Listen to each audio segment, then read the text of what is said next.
So this video is going to be a serious tier list video where I actually try to rank 32 different 98 square inch tennis rackets exclusively based on the playability of those rackets, where I actually tried to be very helpful to you instead of justly memeing rackets and rankings based solely on endorsements and cool factor. And while I do stand by the sheer genius of those previous tier lists, because there are so many dumb people who think it's genuinely possible to objectively rank rackets in the tier list format, 2025 is the year where I will positively contribute to the YouTube space. So here's me being moderately serious. So here's the methodology for this video. All good tier lists begin with C tier. C tier informs us of the average. It's the baseline, a standard for which things can be compared and contrasted. The average racket doesn't stand out in any meaningful way, nor does it fall short in any meaningful way. Spec-wise, it's pretty neutral. Playability-wise, it checks every single box, but never leaves like an exclamation point. Spin, power, control, stability, feel, comfort, everything is there, but nothing really impresses you. And to me, the purest C-tier racket in the world is the Head Radical MP. So let's just plop that baby down. This racket does everything just fine. It relies on highlighter paint to stand out, but that doesn't matter because we're only talking about playability. We're not discussing cool factor like paint jobs or endorsements. And moving on from there, we have the B tier. And a B tier racket takes everything you've got in C tier, but kind of improves upon it. Again, we're not looking for anything insane. We're just looking for something that's a little better across the board. And to me, the racket that screams B tier, slightly more refinement, but again, nothing super special, would be the Slinko Whiteout V2. Slightly more spin friendly. It's slightly more powerful, slightly more stable, and slightly better feeling due to a more solid feel that's also more comfortable than the Radical MP. So let's plop that baby down. Once we get to A tier, that's when we can really start looking for rackets that are a little more special. These A tier rackets, they might have some mild weaknesses. They might not have that solid floor that you see in B tier, but they do make up for it with amazing personality. They've got this X factor, something that wows you. It makes you just want to play more tennis. A tier rackets have this spirit, like a combination of a couple of different playing factors that you just don't quite get in B or C tier, offering something that is ultimately quite unique in the marketplace and remaining firmly above average. And to me, the steadfast staple of A tier has got to be the VCore 98. It's got this like ultra versatile, ultra spin friendly, just spin oriented, all court, ultra versatile magic that I think is really quite fun and confidence inspiring and really makes me want to play a lot more tennis than the Whiteout V2 or the Radical MP. And the VCore 98 accomplishes this versatility without being overly light, giving you that anemic feel which some of these versatile frames can sometimes offer. The VCore 98 is so fun to use, so versatile, and sure, it can be a little launchy from time to time, but really, that's just part of the character of the frame. It's one of the reasons why we love it so much. Finally, we've got S tier. The S tier rackets need to be able to do it all, just like those B tier rackets, kind of at a refined level, but they also need to have this X factor, super playability, magic, fun time, addictive racket kind of experience that you just want to stay on court for an extra 20 more hours straight. These rackets are the best rackets in the world, and I think the clear baseline for A tier here has got to be the Pure Aero 98. I've said for a long time that this might be the best racket in the world. Great power to control ratio, great stability to maneuverability ratio, excellent access to spin. It's a racket that not only lets you play every single shot in your toolbox, but it encourages you to go for something a little more fun than you might otherwise. It's the racket that makes you feel like you're Carlos Alcaraz, and that is pretty goddamn epic if you ask me. And then finally, we've got the meme tiers like D and F. D tier is just going to be rackets that are like fine, but ultimately I'd rather use the Radical MP or anything else in C tier over the rackets in D tier. And then F tier is rackets that from a spec or playability perspective, I just don't really understand what the value proposition of that racket is. So without a second more ado-ing, let's get right into it. But first, also, just to let you know, I'm only putting rackets on this list if I've tried them. I'm not going to speculate on frames I haven't tried. So if I don't talk about a racket, it's because I haven't tried it. It's not because I'm intentionally ignoring it. I'm also only talking about new rackets that you can buy today, most of which you can buy on my affiliate link on tenniswarehouse.com. And the last thing is I'm not going to include extra length rackets for the moment, mostly because there aren't any rackets that I've tried where the extra length separates it from the standard length, taking it from like C tier to B tier, for example. So here we go. We've got 28 more rackets to go here. Let's start off with the one at the front. It's the all new, and I still haven't put my review out on it yet, but it's the Diadem Access 98. So on paper, this is just a complete rip-off of the Pure Aero 98, but it is in fact pretty different in terms of its playability. You get a lot of the same speed through the air, I suppose, but ultimately it's not as stable. It feels quite soft. It can be a little bit mushy. I don't think it really brings anything special to the table. It doesn't take anything about the Aero 98 and necessarily improve upon it other than comfort. And there are other rackets out there that I think do the comfort Pure Aero 98 better. So it's a little bit hard for me to rank it very highly.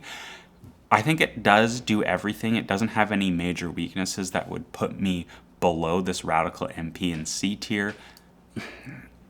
But it doesn't have anything more refined that makes me want to put it above that in B tier. All right, next up, let's go for a classic. It's the EZONE 98. So you might be thinking you're going to put that in D tier because you hated that racket in the review. That's where you're wrong, because this is an objective tier list where I really consider how rackets stack up against each other. And I think for what the EZONE 98 offers is kind of like a softish control racket designed for a flatter, more attacking player, and I truly think it is one of the best options for that.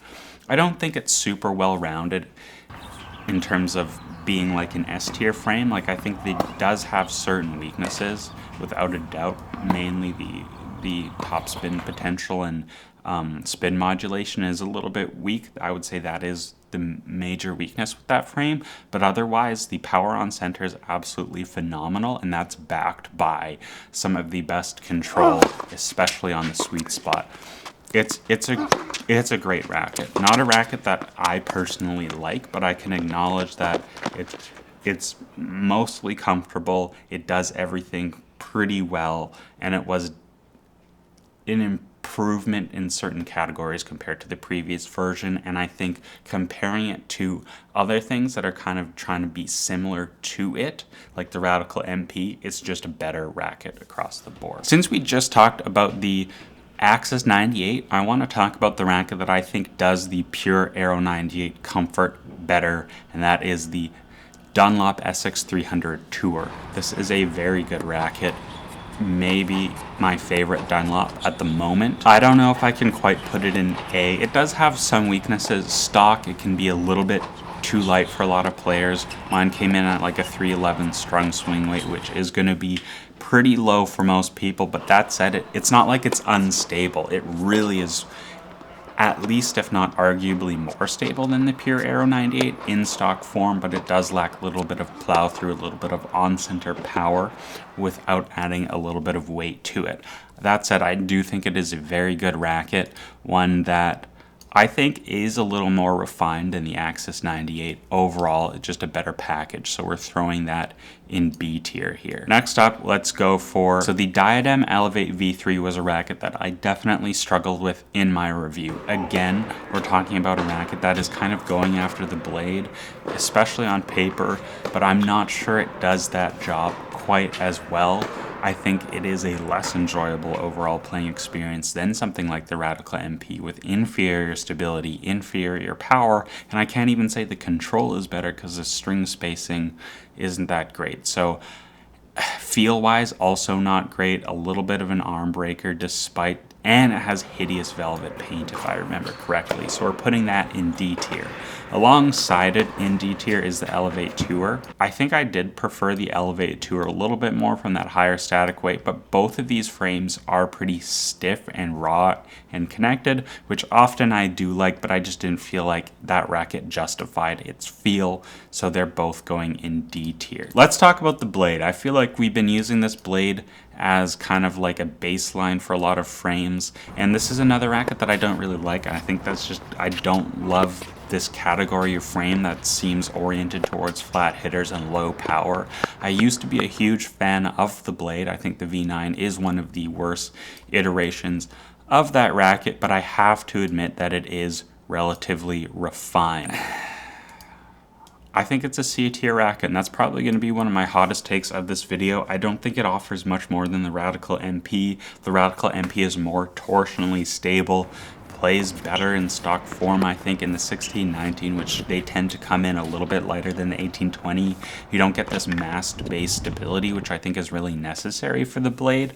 Like, I know that the blade is used a lot on tour, but it's also customized a lot on tour to quite a bit heavier spec. And a lot of those blades you see on tour are not the V8, they're not the V9. They're older, stiffer blades that offered that power, that offered that stability, and offered that connected feel that we just haven't seen since the V6 blade, to be honest. That was hated for CV, and I think that was one of the biggest injustices in the tennis world ever. The Blade V9 16x19 simply cannot be rated high. Well, you could argue that it's B tier, but I think it's just an ultimately worse version than the Whiteout V2, so I can't put it in B. A racket that I almost can put in B at this point, though, is the 18x20 version. I think the 18x20 blade has a more pure identity. When the blade was first released in the 2000s, it was an 18x20 frame. Only the 16x19 was introduced in the 2015 model, if I remember, with the green grommets. So I think the blade is kind of meant to be an 18x20 frame. It suits the characteristic better, especially since they've softened that flex, that lower launch angle, that supreme directional control. Slightly higher swing weights on average also mean that you get this beefier, better plow through, hitting through the court more conducive to, I think, what kind of player best suits the blade. And to me, the combination of the higher swing weight and the denser pattern is honestly enough to take the blade from C tier to B tier, which I find interesting. Next up, let's do another popular frame for 2025, so one of the newer rackets, that is the Gravity Tour. Now, this was one of the most fun play tests for me in the last 6 months. You get this great magic feel. This is probably Head's best feeling racket for several years. Their best release since maybe the original Extreme Tour, if not the original Gravity Pro. You get so much racket head speed, it really forces you to chase that racket head speed, go after the ball, stay aggressive. It's really fun to use, but it does have, I think, two weaknesses. Weakness number one, it's a little bit low on pure power. I think they could have gone for something that delivers a heavier ball that doesn't quite force you to work quite as hard. But okay, I can let that go because it's so fun to use. Here's the problem. Because you need really high swing speeds to access power because of that low stiffness, the caliber of player that is going to get the most out of the Gravity Tour is such that they're going to be going through strings way too fast. The pattern is insanely open towards the tip, super open in the upper third. And my friend who switched to this frame, he's getting like an hour tops out of his string jobs, and that's just a bit weird. So because of that, I can't quite put it in S tier, but from every other playability metric wise, this is just it's a flat out, it's a special racket. It delivers that X factor, but it does have a few flaws, and that's why it's an A. All right, let's hit up another head frame, the Prestige Pro. So this is a racket that I think might be on its last legs.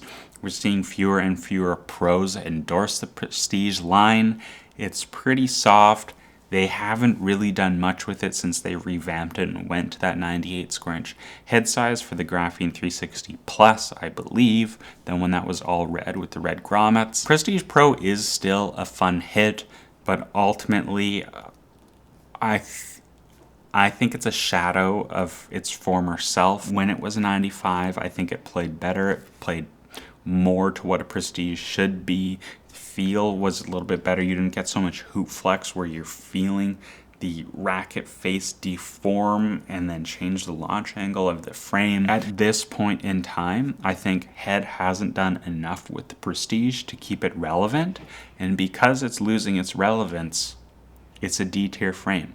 It's down there with the Diadems in D. It hurts me to say that. Like, I like the Prestiges. I really like the one that everyone hates, the GT Graphene Top Twitch. I believe was the last generation of the 95 square inch Prestige MP or the 1820 version. We've lost a bit of a legend here, and I don't know what they're going to do to save this thing or if they're even really going to bother. On a similarly depressing note, let's talk about the TFX1 305. This is a crazy racket. Super thick beam, pretty open 16 by 19 string pattern. A lot of people probably haven't hit this thing. The feel is horrible. It's tinny. It's brassy. You can feel it's quite stiff. The swing weight is obscenely high because it has a really thick beam, but it's also foam filled, so that's a lot of extra material they're squirting into this thing. I had a hard time controlling my spin with this thing. I had a hard time not feeling tired because of the 340 swing weight. This is a racket that spec-wise I frankly don't understand and will only recommend in absolute edge cases. The TFX1 line 100 and the 98, so the 305 is the 98 and the 300 is the 100 square inch version. They both need a serious overhaul down at Technofiber. Technofiber has been doing some amazing stuff, but seemingly only with the T-Fights. All right, let's get this elephant out of the room. Model 99. So famously, I was not allowed to finish this racket because I didn't cream all over it immediately. That's at least my perspective. The Nordic Dots perspective is that I asked to review a racket and I was supposed to ask for permission before I actually made the review or something. It was pre-production, but I asked only to review it. I don't really get what the situation was, but I'm still gonna rank it and I'm gonna rank it objectively, purely by its playability, nothing to do with my experience with the company. And I've decided to do this just because today I was in the mood to not be so salty about the whole thing. This is another one that's a blade competitor, right? A 16-19 blade competitor, in my opinion. If I recall correctly, this has a 16 by 20 string pattern. The feel, I think, is better than the blade. I like what they're doing with the kind of isometric-ish head shape, but more dense towards the tip. So they're going for string bed density in the sweet spot, which is raised, which I appreciate. Overall, I did think it was a little bit low powered, so it's hard for me to say that this is a pure B racket in terms of well-roundedness, because it also came in with a lower swing weight. Like this Blade 1820 gets that B bump in terms of power because it has that higher swing weight, and the Model 99 doesn't have that power to keep up with that. Does it have a little bit of specialness to make up for that weak playability in terms of feel? Because the feel is quite great with this frame, and I'm gonna say probably not. It falls just short. Like, I would maybe put this in like a C plus type of situation, maybe not quite B, so we're just gonna put it in the top of C. So we're putting it in the top of C because it is a pretty solid frame all around. I do think it does have some weaknesses, though they're not incredibly glaring.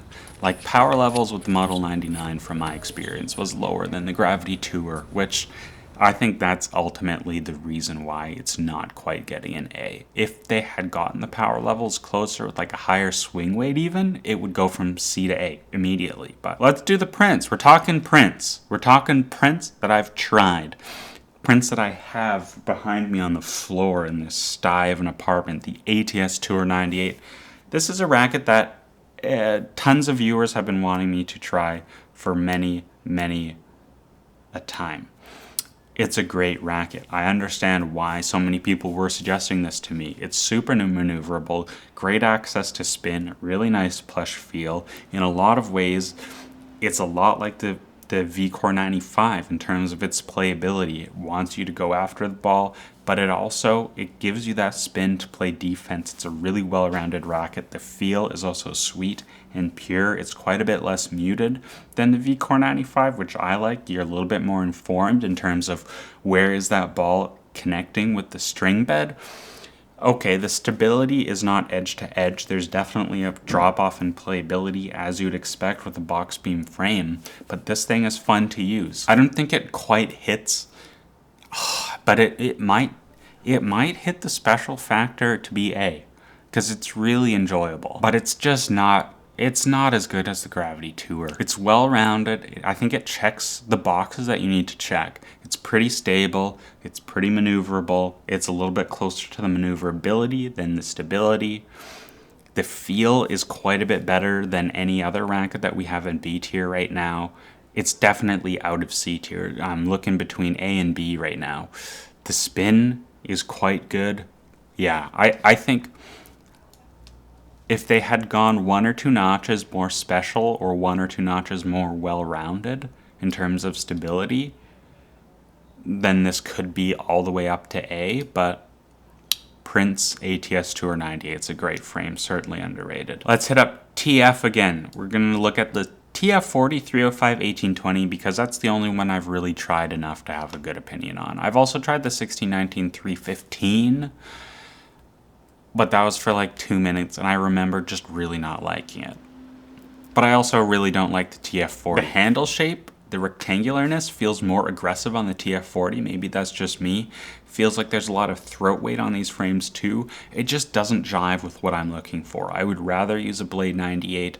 I don't really understand what people like so much in these. I don't think the feel is that great. Like, to me, it's pretty muted. It's not that connected or crisp or raw. It doesn't have great power. Like, the whiteout has more power, better stability. If you go for the 1820, the control is certainly there. The control's not as good as the Blade. I don't think it's as well-rounded as these frames in C tier for me to put it there. So we're down in D. Technofiber, not looking too good, but they're about to look really good. We're talking TFIGHT 300S right now, and this to me is an easy A tier. I don't think it quite hits S. It could arguably hit S now that I think about it. Based on the rules of it's incredibly... no, it's not incredibly well-rounded because stock form, there are some stability issues. Off-center, there can be a little bit of twisting torsionally. I would still say it is probably above the other A-tier rackets in terms of stability, but then we're also introducing a comfort issue, I think, for a lot of players. This racket is raw. It's not really dampened. The only thing they use to dampen the vibrations on this frame, to my understanding, is the foam filling, which is primarily a sound-based thing. It doesn't seem, from the racket engineers I've spoken with, doesn't seem to like reduce vibrations into the hand. It's more lowers the pitch of the vibration through the chamber of the frame. Spin is amazing. Power is great for 98 square inch frame. These things are some of the most punching 98s on the market. Stability is medium, comfort is not great, feel is super raw, super connected. I think these TFIGHTs are absolute masterpieces, as I've talked before, and the 300S is a strong A, no doubt. Let's talk Boom Pro here. This is, I think, one of Head's better executed 98s. They put out, as I'm sure you're sick of me complaining about, too many 98 square inch rackets. And to me, this is just a solid B. It does everything pretty well. I think it does everything better than like the Radical MP does. You get great access to power, very good control from this frame. I like that raised sweet spot as well. Great stability and plow through the upper hoop. This is a good racket, probably overlooked by a lot of players, but also if you're okay with that kind of weight, it can be hard to ignore. This racket, which is the Pure Strike, 16 by 19. I've only tried the 1619, not the 1820, so that's why the 1820 is not on this list. I don't really need to try the 1820. I got plenty of control out of this 1619, so I'm not super interested in looking at the 1820, though I acknowledge the 1820 is probably good for a lot of players, and this frame is absolutely excellent, super well rounded. If I were to give it one knock, it would be maneuverability. Mine the one I tried was 340 strung, which is going to be pretty over spec. But I don't know if it's fair for me to infer what a lower actual swing weight would be for if you're getting a sample from a store.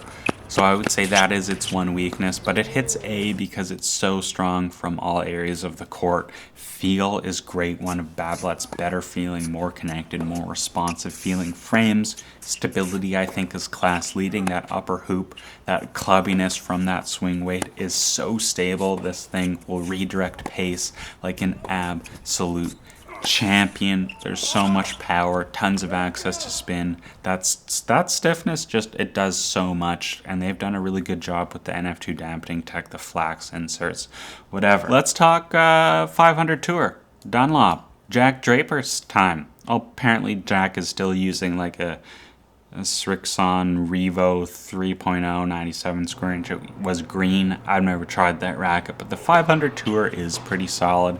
It can do a lot of things pretty decently well. I think the couple areas where it's weakest is the feel can be a bit rubbery, and the string bed is pretty launchy, like it's pretty open. I think they should have gone 1620, as they should have also done with the 300 Tour. Stability is excellent. Power is solid. I think, while it is a relatively complete racket, I wouldn't say the weaknesses are super major. It can do everything. I can't put it in B. It's not as refined as it could be. I think there's room for improvement here for sure. There's no specialness to be heard of whatsoever. I think it's D. It's D.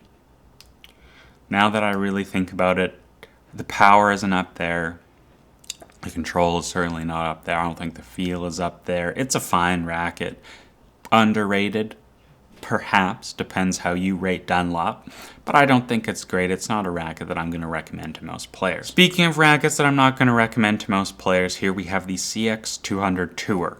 Fun factor, very high. Spin factor, very high. Maneuverability and all-court playability factor, very high. This is a racket that gives you that smile on your face, but in stock form with swing weights coming like below 310, but also a box beam, it just doesn't hold up to any kind of meaningful quality of ball from your opponent. This thing gets pushed around like no other racket on this list. It is by far the least stable frame here. It is by far, I would say, the least powerful frame here if you account for swing weight as well. There's no way in heck I'm using this stock in any kind of serious match. It's really hard to recommend without also recommending pretty serious customization. And after I spent several weeks really trying to get the most out of this frame because I had so much fun using it, getting that swing weight up to 330, 335, I was still hitting the ball so much slower than with every other racket on this list. So unfortunately, from a pure playability standpoint, I'm sorry Dunlop, but the CX200 is an F-tier racket, even though ultimately I kind of like it and think it's fun to use. Next up, we've got the Heysil 98. You might not have heard of Heysil. They're a brand out of Australia run by an MRT, so a master racket technician. This is kind of going after that like pro stock. They market that they're going to give you rackets that are on spec, that are customized by an MRT by Jeff before they're shipped out to you. I love all that stuff. I love the blacked out matte black paint job. That's really cool, but the sweet spot's pretty small. The spec that you probably are going to get is going to feel quite heavy, quite slow, because they put a lot of lead tape at 3 and 9. I think this is D tier. It kind of, in terms of pure, yeah, the feel's great, super raw, super connected, but I think you get a lot of that same kind of good feel out of this kind of frame that you would with the Nordic Dots Model 99, but the 99 offers a little bit more easy to use playability. It's more well-rounded. faster to swing for sure. Fortunately for Heysil, I think this racket is just a little bit too generic in terms of the beam design, the layup, to really get the most out of it. So it is in D tier, even though I think they're a cool company. Slinko Whiteout V1 18x20. So you may be like, why are you putting the V1 and the V2? Well, apparently Slinko is going to be selling both moving forward, at least until the V2 gets the 18x20 treatment, which I believe it will. But I do prefer the V1. The V1 has a magic. It has this connected, this raw feel. It still feels at least as powerful as the V2, even though the change with the Arc 2 tech was designed to be more powerful, more stable. The V1 is just a magic frame. It has this fun factor. It's so solid. When we're talking about these knockoff blades or blade-like frames, in my opinion, the V1 1820 is the best one on the market. It's incredibly well-rounded. It does everything well, but it also has a special factor to it. It feels an absolutely amazing. Spin is incredible for an 18x20 frame, but because it's an 1820, or directional control is also absolutely outstanding. Maneuverability to stability ratio is right up there with the best. This is an S tier frame, no doubt in my mind. I'm kind of sad that this V2 is somehow 2 tiers down from the V1, but that's just my opinion about this whole thing. Next up, let's talk the RF01 Pro. Pro first. I like the Pro. I think this is a good racket. A lot of people are hating on it and have hated on it because I think it's because Roger's retired. And that's the only reason. If Roger actually came out and played with it, I think it would be loved. I understand the criticisms. This is certainly not an S tier frame. There are weaknesses in this racket's playability. You don't have an edge-to-edge sweet spot. You get drop-off in playability, off-center. There can be some twisting. But in my opinion, you should know that going into it. That's part of the identity of the frame. That is a weakness that in trade-off you get amazing maneuverability for a racket that's 320 grams. The tip awareness on this frame is some of the best on the market right now. This is a great racket in my opinion. I think the feel is great. I think the power to control levels are right there. The access to spin is where you need it. It's probably my favorite racket for slice backhands on this whole list, and to me it's an A tier frame. What is not an A tier frame in my opinion though is the RF01. I don't think the 01 Pro needed to be softer or lighter. I think it's good how it is, and the only reason they're selling the 01 normal is for normal people who are scared about the high weight and don't think they can handle 320 grams, even though I honestly think that the way that they've set up the Pro, that it is handleable. I don't have comfort issues with the Pro. I don't get how you can reduce weight and reduce stiffness and think that you're not making huge sacrifices on power and stability. I don't know, it's obviously not all the way in D, but I have a hard time wanting to put it in B, so we're dropping it down to C tier here. Do I think it's really average and well-rounded? Yeah, maybe it's in the C. Yeah, I would say it actually probably playability-wise does line up with these other frames. Let's do Prestige MPL. So this is admittedly a 99 square inch racket, just like the Model 99, but when I'm making these lists, I allow for some flexibility because I believe 99s, sometimes they shoot up and sometimes they go down. Model 99 Prestige MPL, I think, play more like 98s, whereas like a Shift plays more like 100. So that's why the Shifts aren't here, but these two rackets are, mainly because of their beam thicknesses, I would say. This racket does not do everything well. It has a huge amount of hoop flex, but is also quite light. And that is a very bad combination for stability and power. I don't think it's quite F because I do think there is an understandable demographic for this frame. It's not quite as anemic as the CX200 Tour. The ball pocketing is pretty nice.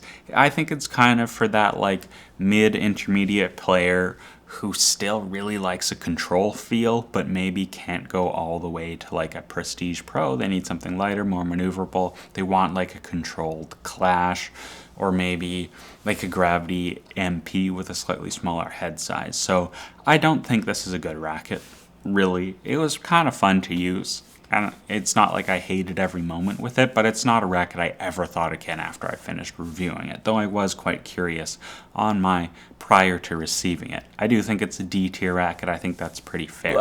No, let's do Radical Pro.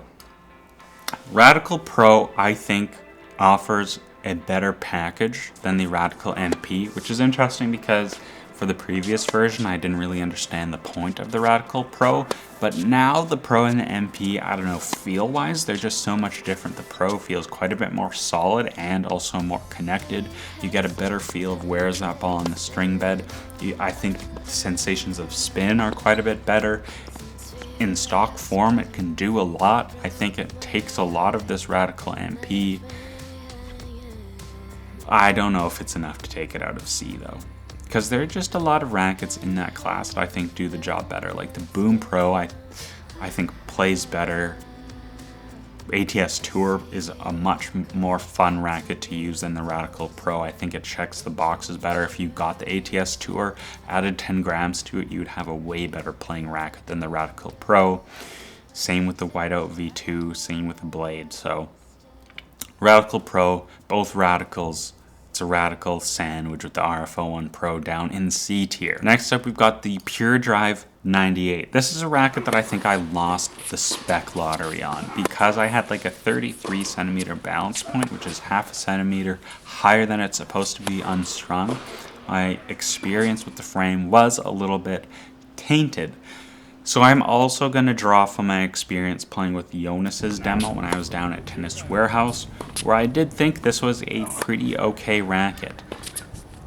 There are some weaknesses. Playability in the upper hoop is definitely not great. It's hard to find good stability, good power, good spin up there, but if you hit the ball lower in the hoop, you get all that playability, all that spin and everything, and that's all great. But that said, the feel is so muted and so pure drivey, it's such that it's really hard to actually feel where you made contact with the ball on the string bed. So it's kind of hard to go, oh, I hit that high up on the string bed and that's why I'm getting this dead ball. You don't feel that. You just go, oh, the ball is dead. I must have hit it high up on the string bed, which is not the kind of like sequence of events that I like. I like hitting it, it feels bad, and then I see it bad. Not hitting it, it feels completely the same, and then it's bad. I don't like that. To me, that is a glaring weakness with this frame. I prefer the previous version of the Pure Drive. I prefer the Pure Drive VS as well. So to me, this is Babolat's worst racket, in my opinion. Worst, like, serious racket, not including their, like, extra light or their Sport Check or their grandma frames. So for me, that is still D tier, despite me pretending that my spec issue was a non-issue. If we were basing it off my sample, which was too head heavy, it would be an F. It was so bad. Okay, next up, Regna. And this one is hard because it's not really for sale. They don't just make these all the time. You have to go out of your way to get them. But because I have quite a bit of experience using the Regna 98, I thought I would be remiss if I didn't include it. This is a very special racket. It is no doubt bare minimum in A tier. Does a lot of the stuff that the RF01 Pro does, but it just does it better. It feels better. There's more power on center. You can get similar amount of spin. It gives you the same sensations if I just want to attack every single ball.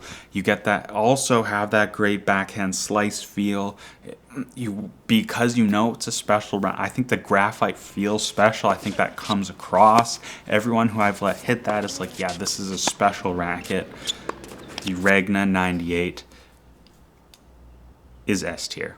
It's really well rounded. It can do everything. The sweet spot can be a little bit small from time to time, but this is a racket that is incredibly exciting to me. I absolutely love using it, and I love it so much that I've put such a high standard of what I want the video for that racket to be that I haven't even made a video. I'm in my own head about it. To me, it's an S tier frame. Arguably A because of price and availability, but I think that's just part of the mystique. We got the Extreme Pro here. The Extreme Pro is one of my preferred rackets from Head.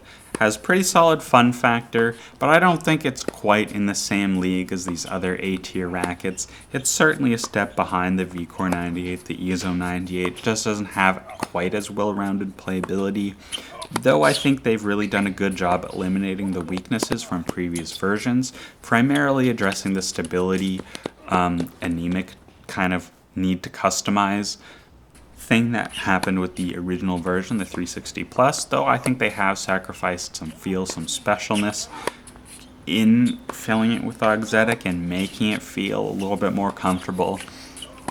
I think it's in B tier. It does everything well, nothing super outstanding. It is fun, but not as fun as the other frames. In S, I would say this is definitely a B tier frame. Very solid, not amazing. What is amazing is the TFIGHT 305S. This is an S tier racket every single day of the week. One of the best playing dense string pattern frames of all time, in my opinion. It is probably the most stable racket in this upper echelon, if not this, well, it's slightly less stable maybe than the Strike, but it's so much more maneuverable. Maneuverability to stability ratio, out of control. Power to control ratio, out of control. Ability to hit flat yet also hit spin, out of control. Foam filled cool factor, out of control. Glossy paint job, out of control. I think this is certainly, like, it feels better, feels more solid, feels slightly softer. You get more ball connection than the 300S. You get that stability issue absolutely fixed. Launchiness that I'm sure some people have with the 300S absolutely fixed with the denser pattern.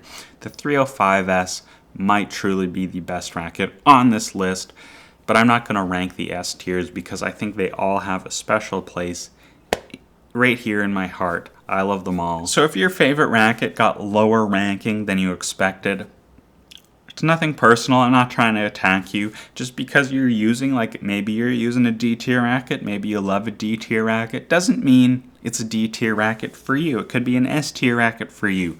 All these rankings, everything about tennis rackets is incredibly subjective. Everyone has different experiences. These different rackets are there for a reason. It's because we have different play styles, we play in different climates, we have different string preferences, we have different racket preferences. So at the end of the day, there is no correct way to rank these. It's just fun to do it sometimes, and I hope this video was helpful for you if you're kind of lost in this racket jungle. Maybe I helped narrow down your selection. If I did and you want to support the channel, we have affiliate links to Tennis Warehouse, Tennis Only, and Tennis Warehouse Europe. In the description below, you can check any purchase you make through any of those shops will directly support the channel. But if you want to get a little more personal with me, I also offer racket consultations, which through our TennCom shop, which you can buy using a link in the description below as well. But overall, in 2025, I think these rackets are probably on average better than they've ever been. Sure, 20 years ago, I think we had quite a bit more variation in rackets, more head sizes to choose from, different radical beam designs, crazy lengths, crazy string patterns. But now that these manufacturers are kind of focusing more on this Goldilocks zone, I think the floor of the average racket has really increased a lot. Like, take a look at the TFX 1305 and the CX200. Looking back, even as recently as 10 years ago, these two rackets would not be an F tier. I would much rather use these rackets than like a Head MXG, a Wilson Burn Spin Effect. What are the old Instincts even I really didn't like? My camera shut off, all I have left is audio. I ran out of memory card space, so bye.